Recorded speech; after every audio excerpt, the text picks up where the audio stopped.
patim les conseqüències més directes.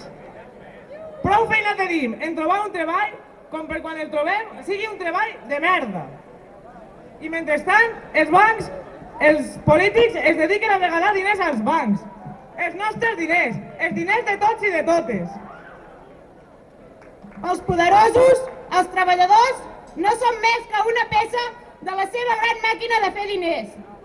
Amb l'ajuda dels polítics, que els segueixen el joc, pretenen fer el mateix amb l'ensenyament.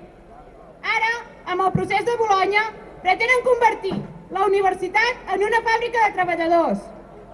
El gust de les empreses, allunyant-la de la seva tasca de fer persones crítiques i capaces de construir una societat més justa i lliure. Davant d'això, els estudiants no hem estat quiets i ens hi hem oposat. Hem sortit al carrer i ho seguirem fent. Ells han respost fent veure que defensen la universitat pública, amb falsos diàlegs i, sobretot, amb repressió. Mesures més aviat del franquisme. I alguns creuen que encara estem en democràcia. També patim l'especulació. Empreses, constructores, promotores i immobiliàries s'emprenen les butxaques a costa del nostre dret a l'habitatge, de destruir el nostre territori i de vendre's el nostre patrimoni històric. És el cas que passa ara a Lleida, on la paeria ha venut el Roser per tal de convertir-lo en un parador nacional. Un edifici que simbolitza la resistència del poble català per fer-lo un hotel de luxe.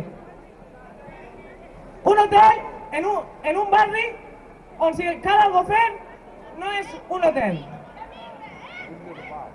Vivim en un món injust i patriarcal, un model de dominació i divisió sexista que discrimina i divideix la societat per qüestió de gènere i d'opció sexual, a la feina, a l'escola, a la família. I encara estem governats pels hereus de Felip V. Ja fa més de 300 anys que vivim sota la dominació i explotació de l'estat espanyol i francès. Mori el rei Borbó! Lligats a la Constitució i estatutets de merda que oprimeixen la nostra identitat. Ens neguen el dret a decidir pel futur del nostre poble, dividint-nos en comunitats autònomes, colonitzant la nostra cultura i fent desaparèixer la nostra llengua, la nostra llibertat. Però davant de tot això, ells i les joves catalanes ho tenim clar. És hora d'aportar el nostre granet de sorra. Prenem iniciatives des del carrer, des de la feina, des de les aules. Recuperem la cultura popular. Plantegem alternatives.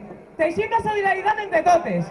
Per uns països catalans lliures, socialistes, no sexistes i ecològicament sostenibles. Per una universitat pública i de qualitat. Visca la terra!